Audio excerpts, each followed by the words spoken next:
What if I told you that the golden age of Victorian marriage was actually one of history's most elaborate systems of legal slavery? That behind the silk gowns and afternoon tea parties lay a reality so horrifying that many women spent their entire lives as prisoners in their own homes, their bodies legally owned, their minds medically pathologized, and their very existence erased by law the moment they said "I do"? We've been sold a beautiful lie about the Victorian era. When we think of Victorian wives, we picture romance novels come to life, elegant ladies in sweeping gowns, presiding over grand estates, protected and cherished by devoted husbands. We see the aesthetic perfection of Bridgerton, the refined manners of Downton Abbey, and assume that wealth meant happiness, that structure meant security. But this romanticized vision is perhaps history's most dangerous myth, because it hides a systematic torture so comprehensive, so legally sanctioned, that it makes medieval dungeons look merciful by comparison. The reality of being a Victorian wife was not a fairy tale. It was a survival horror story played out in velvet and lace, where your wedding day marked not the beginning of your happily ever after, but the legal death of your very existence as a human being. Chapter 1. The Legal Death at the Altar. Picture the scene. A young woman, perhaps 18 or 19, stands at the altar in her white gown, a tradition Queen Victoria herself popularized. The church smells of lilies and beeswax candles. Sunlight filters through stained glass, casting rainbow patterns on stone floors worn smooth by centuries of footsteps. The organ plays softly, and guests rustle in their finest clothes. It looks like the perfect beginning to a perfect life. But as the priest speaks the words that bind man and woman together, something horrifying happens that the guest cannot see. In the eyes of the law, the bride ceases to exist as a human being. She undergoes what legal scholars call civil death, a complete erasure of her legal identity through a doctrine known as coverture. Under coverture, husband and wife became one person in law, and that person was always the husband. This wasn't poetic language or romantic sentiment. It was brutal legal reality. The moment she said "I do," everything she owned became his property. Her inheritance, her jewelry, her clothes, even the wedding ring he had just placed on her finger. All of it now belonged to him. If she had earned money before marriage, it was his. If she earned money after marriage, it was his. She could not sign a contract, could not sue or be sued in her own name, could not make a will. She had become, in every legal sense, property. As legal scholar William Blackstone wrote in his influential commentaries, by marriage, the husband and wife are one person in law. That is, the very being or legal existence of the woman is suspended during the marriage. Suspended, as if she were a ghost haunting her own life. Imagine the sensory reality of that transformation. The young bride walks back down the aisle, her heavy silk dress rustling against the stone floor, the scent of orange blossoms in her hair beginning to fade. The same woman who entered the church as a legal person now exits as chattel, no different in the eyes of the law from her husband's horse or his hunting dog. The weight of her dress, easily 30 pounds with its layers of petticoats and crinolines, suddenly feels prophetic. She has been wrapped in beautiful chains. But the horror was only beginning. If coverture was the legal framework of her imprisonment, then the Victorian home itself was the beautifully decorated cell where she would spend the rest of her life. And every aspect of that home, from the furniture to the very air she breathed, was designed to remind her of her powerlessness.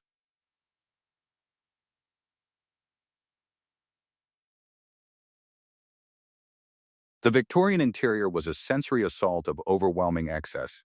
Rooms were crammed with heavy mahogany furniture, thick velvet curtains that blocked natural light, and surfaces covered with intricate bric-a-brac that required constant dusting.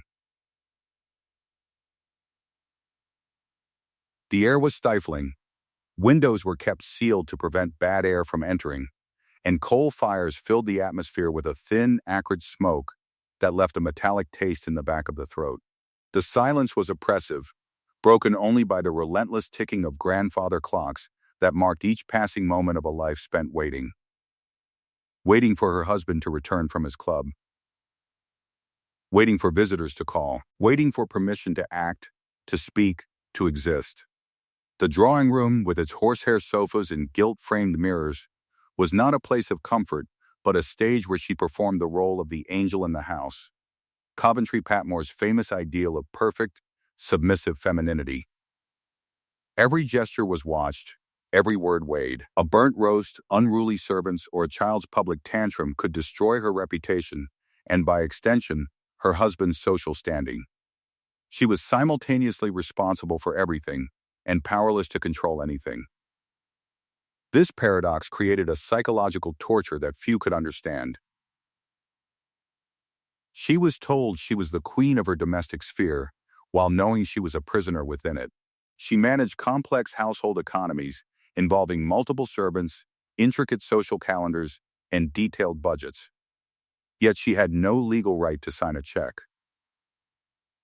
She was expected to be a moral exemplar to her children, while having no legal custody of them. If her husband chose to take the children away, she had no recourse.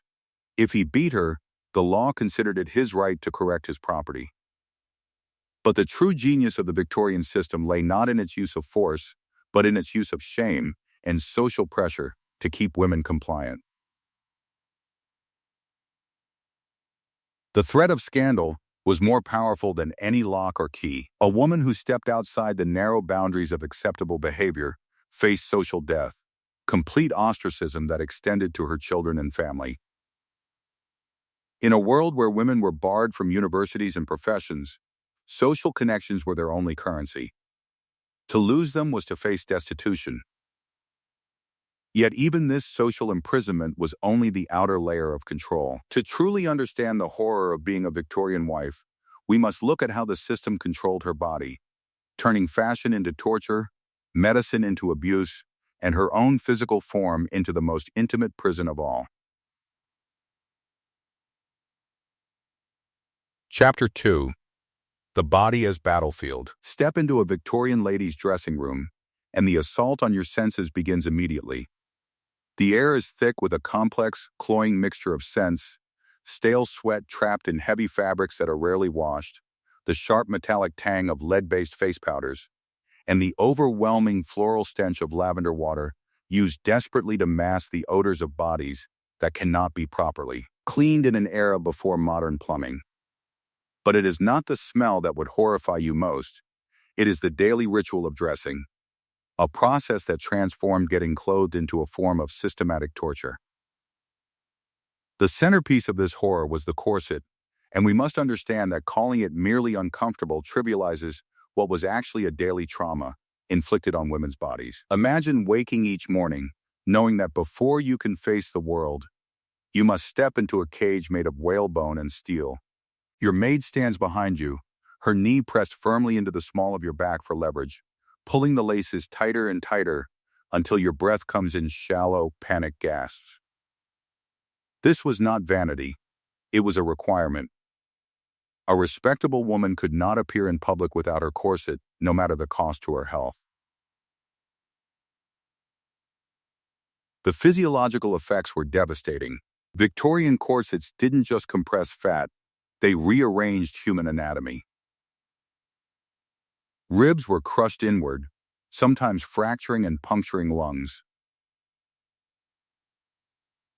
The liver was forced upward, the stomach compressed until eating a full meal became impossible, which conveniently supported the ideal of the dainty female appetite, who picked at her food like a bird. Internal organs shifted and compressed, creating a host of health problems that doctors blamed on women's naturally delicate constitutions rather than the torture devices they were forced to wear. A Victorian wife lived in a constant state of oxygen deprivation. This is why the fainting couch was essential furniture in every respectable home. Women weren't naturally weak or prone to swooning. They were being slowly strangled by their own clothing. The tight lacing created chronic hypoxia that left them dizzy, weak, and prone to collapse. Yet this weakness was celebrated as proof of feminine delicacy and refinement.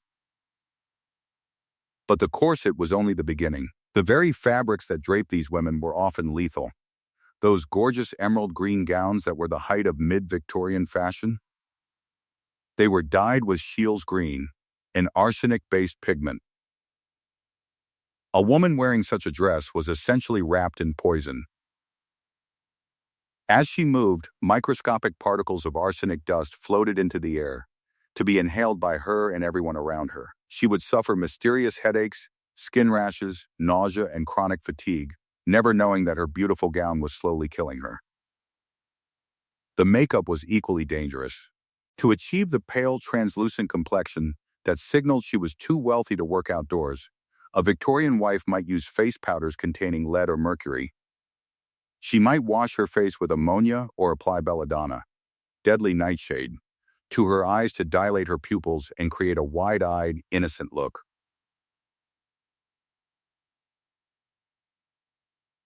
Belladonna causes blindness with prolonged use. These women were literally blinding themselves to appear more attractive to their husbands. The weight of Victorian dress was crushing, literally. A full ensemble with its layers of chemise, corset, multiple petticoats, crinoline cage, bustle, and heavy silk or wool dress could weigh 30 to 40 pounds. Walking required enormous physical effort. The crinoline, a vast cage of steel hoops worn under the skirt, created a physical barrier between the woman and the world. She could not approach a table closely, could not easily pass through doorways, could not sit without the cage tilting up and revealing her undergarments, requiring constant, humiliating vigilance over her own body. This physical restriction served a deliberate psychological purpose. It rendered women helpless and dependent. A woman who could not lift her arms above her head because of tight sleeves, who could not walk quickly because of restrictive skirts, who could not breathe deeply because of her corset, was a woman who needed male protection and assistance. The fashion was a physical manifestation of the legal reality. She was a decorative object, not a functional human being. Yet what happened when the body inevitably rebelled against this treatment? When the combination of physical restriction, chemical poisoning, and chronic oxygen deprivation caused a woman to break down. Surely the medical establishment with its growing scientific prestige would offer help. Instead, Victorian medicine became perhaps the most terrifying weapon in the arsenal of female oppression. When women's bodies and minds finally cracked under the impossible pressures placed upon them, the medical response was not to address the causes of their suffering, but to pathologize the women themselves. And the treatments they prescribed were often worse than the original problems. Chapter 3. Medical torture disguised as treatment. The Victorian era prided itself on scientific progress and medical advancement. Railways conquered distances, telegraphs shrank the world, and gaslighting pushed back the darkness. Yet when it came to understanding women's bodies and minds, Victorian medicine was closer to medieval superstition than modern science. For the Victorian wife, the doctor was not a healer, but a judge whose diagnosis could become a life sentence. The foundation of Victorian gynecology rested on a single, terrifying premise: that a woman's entire being, her body, mind, and moral character, was controlled by her reproductive organs. The uterus was seen as the command center of female existence, and any deviation from perfect submissive behavior was blamed on this wandering womb. Anger, depression, intellectual curiosity, sexual desire, loss of appetite, or simply a tendency to cause trouble.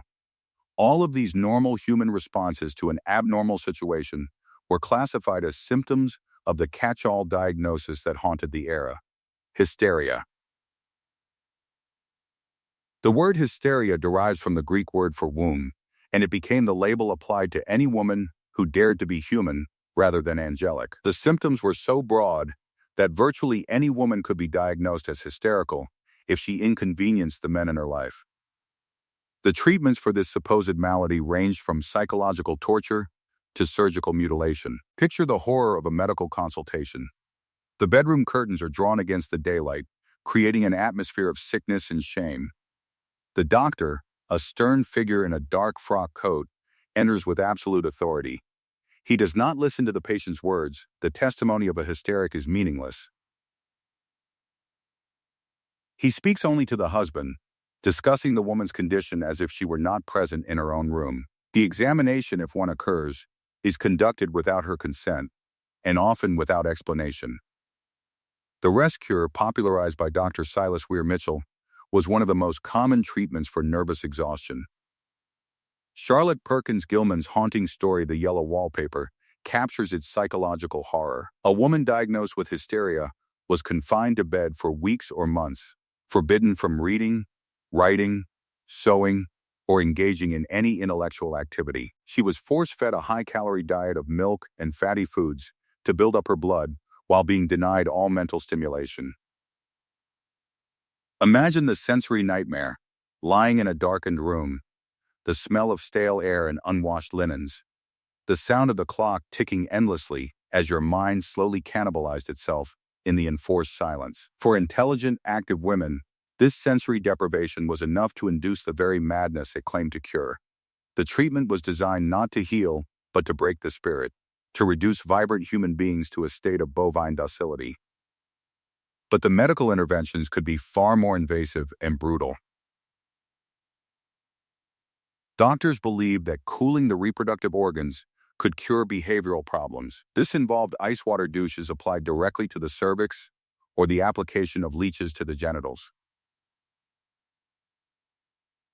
Yes, leeches. The sensation of cold, slimy parasites attaching themselves to the most intimate parts of a woman's body was prescribed as legitimate medical treatment for the crime of having opinions or emotions. Even more horrifying was the surgical solution.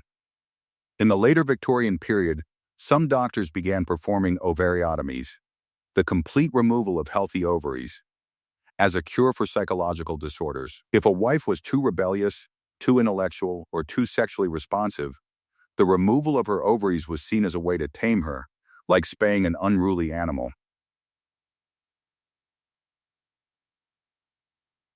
This procedure was performed without proper anesthesia, often with mortality rates exceeding 50% from infection and surgical trauma. A woman could enter a doctor's office complaining of sadness or anxiety and emerge mutilated, her hormones destroyed, her fertility gone forever, all because she had failed to maintain the perfect facade of feminine submission. The sexual control extended into the most intimate aspects of marriage. Victorian medical authorities declared that respectable women had no sexual desires of their own. Dr. William Acton, one of the era's most influential medical writers, stated with confidence that the majority of women, happily for them, are not very much troubled with sexual feeling of any kind. This wasn't presented as an ideal to strive for, but as biological fact. Any woman who contradicted this by displaying sexual desire was deemed abnormal, possibly nymphomaniacal, certainly unfeminine. This created a nightmarish double bind. While wives were supposed to be naturally passionless, they were also blamed if their husbands sought satisfaction elsewhere. Victorian cities teemed with prostitutes, many of them desperately poor women with no other means of survival, who serviced the sexual demands of married men. When husbands inevitably brought home syphilis, gonorrhea, or other sexually transmitted diseases, their wives had no recourse. They were infected by their own husbands, developing agonizing symptoms that they were too ashamed to discuss, often treated for mysterious female troubles without ever being told the true nature of their illness. The progression of untreated syphilis was particularly horrific, painful lesions, the rotting of soft palate and nose, blindness, paralysis, and finally the dementia of tertiary syphilis. Victorian wives suffered through these symptoms in silence, maintaining the fiction of marital happiness while their bodies slowly destroyed themselves. Their children, born infected, might be blind, deaf, or developmentally disabled, yet another burden of guilt placed on the mother's shoulders. But perhaps the most terrifying medical weapon in the Victorian arsenal was the threat of the asylum. The lunacy laws were deliberately vague, requiring only the signatures of two doctors, often friends of the husband or easily bribed, to have a wife committed to a mental institution. Once behind those walls, a woman's credibility vanished. Any protest of her sanity was taken as further proof of her madness. She claims she is sane? typical delusion of the hysteric. The asylum was the ultimate disposal method for inconvenient women. Husbands who wanted to remarry, families who wanted to control inheritances, or simply men tired of their wives' complaints could easily have them committed. The sensory reality of these institutions was nightmarish. The stench of unwashed bodies and human waste. The screams of the genuinely mentally ill echoing off stone walls. The brutal treatments of ice baths, restraints, and isolation cells. A woman who had once hosted elegant dinner parties could find herself stripped naked, wrapped in a straitjacket, and left in a freezing cell, with no hope of escape or appeal. Yet even this medical terror was only one aspect of the comprehensive system designed to control Victorian wives. The social machinery of surveillance and shame that governed their daily lives was equally powerful and far more subtle. To understand how completely trapped these women were, we must examine the invisible chains of etiquette, reputation, and social surveillance that made escape not just difficult, but literally unthinkable. Chapter 4. The Prison of Propriety. The true genius of Victorian oppression lay not in its use of force, but in its deployment of shame as the ultimate weapon of control. The bars of the Victorian wife's prison were forged not from iron, but from the far stronger metal of social expectation. In a society obsessed with appearances and reputation, the threat of scandal was more terrifying than physical violence, more effective than legal constraints, and more permanent than any punishment the law could inflict. Every day began with the ritual of morning calls, a seemingly innocent social custom that was actually an elaborate system of surveillance and control. Picture the scene: elegantly dressed ladies moving through the streets in their carriages, stopping at prescribed houses for precisely timed visits. But this was no casual social activity. It was a high-stakes game where one wrong move could result in social execution. The rules were Byzantine and unforgiving. A wife had to know exactly whom to visit, in what order, for precisely how long, 10 minutes, no more, no less, and what topics were safe to discuss. She had to remember complex hierarchies of precedence, intricate genealogies of family connections, and the ever-shifting landscape of who was in and who was out of society's favor. One association with a fallen woman, one rumor of discord in her marriage, one breach of the elaborate etiquette that governed every interaction, and the doors of respectable society would slam shut forever. To be cut by society, to have former friends refuse to acknowledge your existence, was a fate worse than death. In a world where women were barred from universities, professions, and independent economic activity, social connections were their only currency. Without them, a woman faced complete isolation, financial ruin, and social extinction that extended to her children and entire family. This pressure cooker environment of constant surveillance and judgment took a devastating psychological toll. Many upper-class Victorian women turned to alcohol and drugs to cope with the unbearable stress of their lives. Gin was hidden in perfume bottles, and medicinal tonics that were largely opium and alcohol became essential daily companions. Laudanum, a tincture of opium, was the Victorian woman's escape from reality. Dulling the physical pain of the corset, the emotional pain of loveless marriages, and the existential pain of lives lived entirely for others. The sight of glassy-eyed matriarchs drifting through social events, functionally addicted but protected by their husband's wealth and status, was common enough to be unremarkable. Society politely ignored these obvious signs of distress, preferring the fiction of feminine contentment to the reality of feminine despair. But what happened when the facade finally cracked? When a woman could no longer maintain the performance of perfect submission and happiness?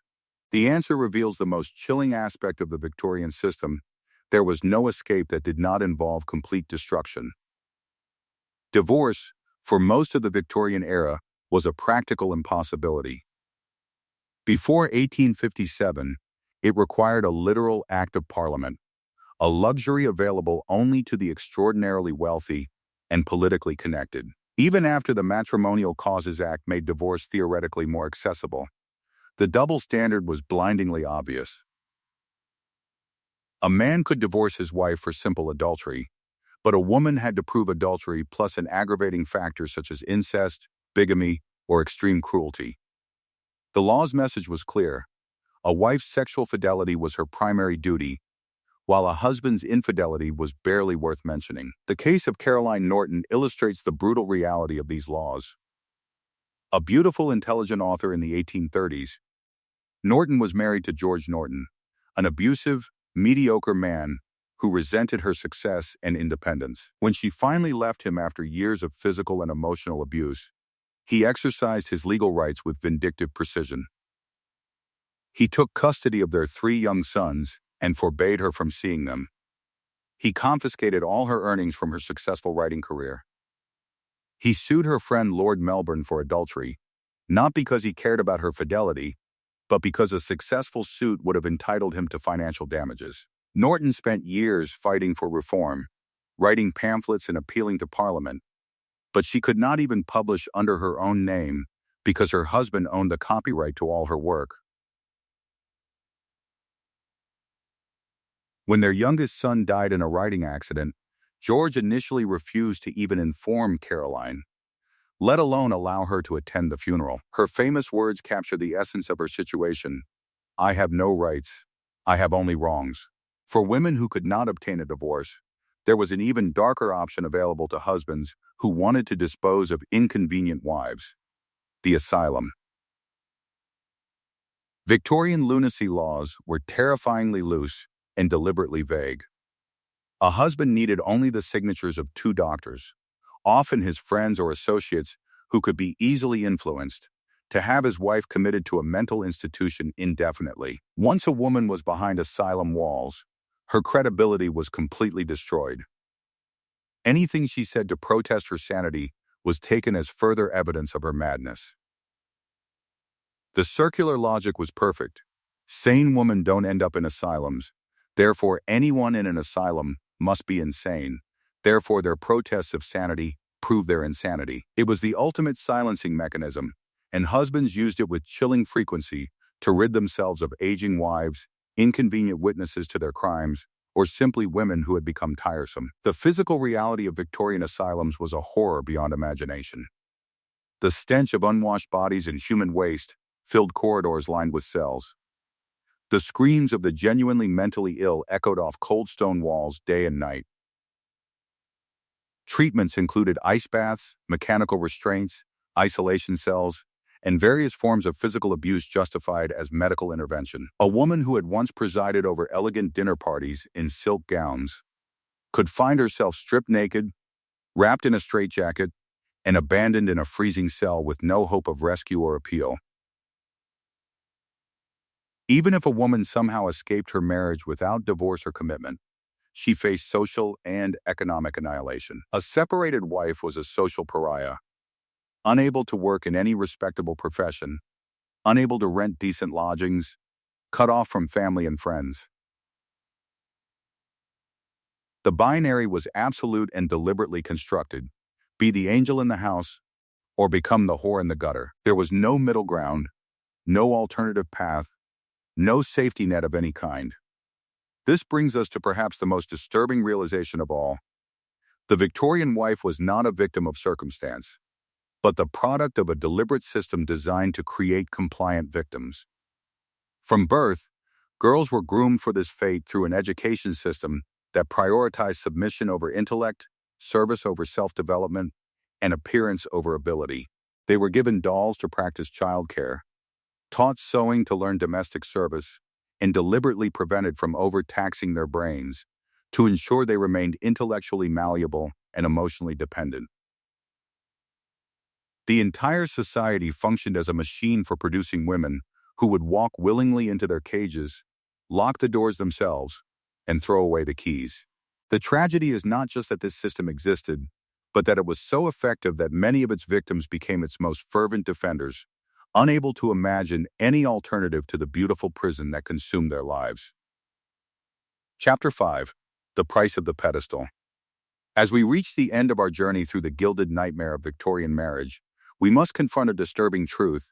The systematic oppression of Victorian wives was not an accident of history or an unfortunate byproduct of less enlightened times. It was a carefully constructed system, deliberately designed and zealously maintained, that served the interests of a patriarchal society at the cost of women's humanity, health, and happiness.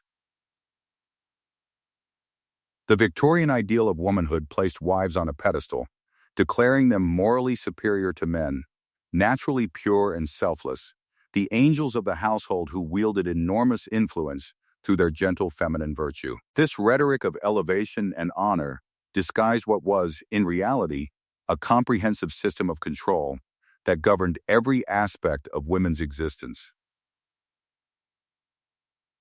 The pedestal was a cage, and the price of that supposed honor was the complete surrender of autonomy, legal rights, bodily integrity, and individual identity. The psychological mechanisms that allowed Victorian society to maintain this system, despite its obvious cruelty, reveal patterns of oppression that persist in different forms today. First, the system was justified through appeals to nature and divine will.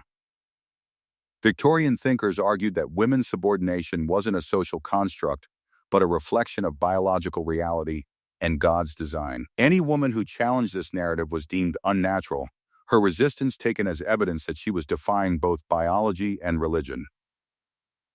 Second, the system maintained itself through the careful cultivation of women's complicity in their own oppression. Victorian girls were raised from birth to internalize values of submissiveness, self-sacrifice, and devotion to others.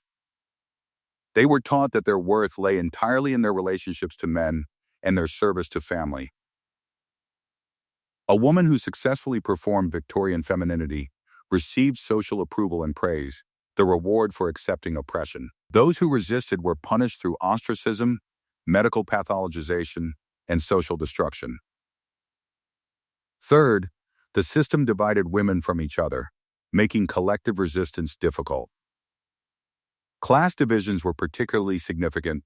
Middle-class women often had more in common with men of their own class than with working-class women, and they frequently supported systems that oppressed poorer women. This division weakened women's ability to organize collectively for change and ensured that the system's victims remained isolated and powerless.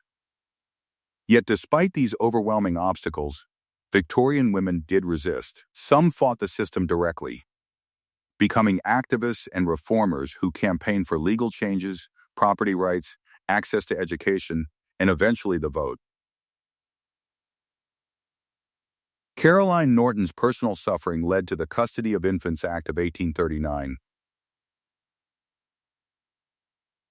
The Married Women's Property Acts of 1870 and 1882 resulted from decades of activism. The suffrage movement that gained momentum in the late Victorian era represented women's determination to claim political voice and power. Other women resisted in quieter, but equally significant ways. They maintained forbidden friendships, wrote in secret diaries and letters, found ways to control their fertility despite legal and medical obstacles, and created networks of female solidarity that sustained them through the darkest times. These acts of resistance were often invisible to the men who controlled their lives, but they preserved something essential, the spark of individual identity that no amount of oppression could completely extinguish. The gradual reform of Victorian marriage laws came at enormous cost. Every change was bitterly fought, with opponents arguing that women's rights would destroy families, undermine social order, and violate natural law. The women who fought for these changes faced ridicule, ostracism, and sometimes violence. They were called unfeminine, unnatural, dangerous, but they persisted, and slowly, painfully, the system began to change. By the end of the Victorian era in 1901, married women had gained some legal rights to property and earnings. Divorce was at least legally possible, though still difficult and stigmatized. Education for women had expanded, with universities beginning to admit female students. The suffrage movement was gaining strength. These changes represented real progress, but they were limited and incomplete. The ideology that had created the Victorian wife's prison persisted well into the 20th century, and continues to influence our world today. The legacy of Victorian marriage is complex and troubling. We can recognize the enormous progress that has been made. Women in most Western countries now have legal equality, property rights, access to education and employment, reproductive autonomy, and political voice. The legal doctrine of coverture is gone. Marital rape is recognized as a crime. Women can divorce abusive husbands and retain custody of their children. Yet we must also acknowledge that many of the assumptions and attitudes that undergirded Victorian marriage persist in modified forms. The expectation that women should prioritize family over career, that they should be primarily responsible for childcare and housework even when working outside the home, that their worth is tied to their relationships and appearance, these are Victorian ideas that continue to shape women's lives. The sexual double standard, victim blaming around sexual assault, persistent pay gaps and glass ceilings, all have roots in the Victorian ideology that declared women fundamentally different from and inferior to men. The story of Victorian wives matters because it reveals the mechanisms of oppression in their starkest form. It shows us how systems of control are justified through appeals to tradition and nature, how they are maintained through social pressure and the cultivation of complicity, and how they are defended through the demonization of those who resist. It also shows us that change is possible, that systems that seem immutable can be challenged and eventually dismantled, though the process is long, difficult, and requires enormous courage from those willing to fight despite the costs. When we look at the lives of Victorian wives, their legal erasure, financial dependence, sexual exploitation, medical abuse, and social isolation, we might be tempted to feel superior, to congratulate ourselves on how far we've come. Progress has indeed been made, but we should also ask ourselves what future generations will think when they look back at our own era. What systems of oppression are we accepting as natural or inevitable? What injustices are we failing to see because they're so deeply embedded in our culture?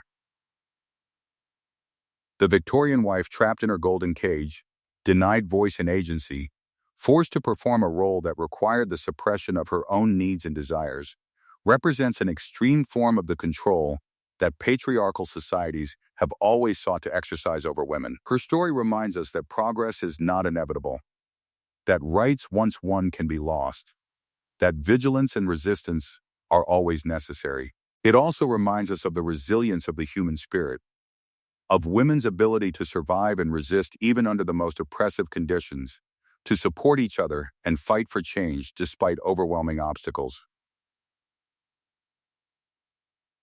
The horrifying reality of being a Victorian wife was not simply that individual women suffered, though they did, enormously and continuously. It was that an entire society had constructed an elaborate system to ensure that suffering, had justified it through law and religion and science, and had celebrated it as natural and right and good.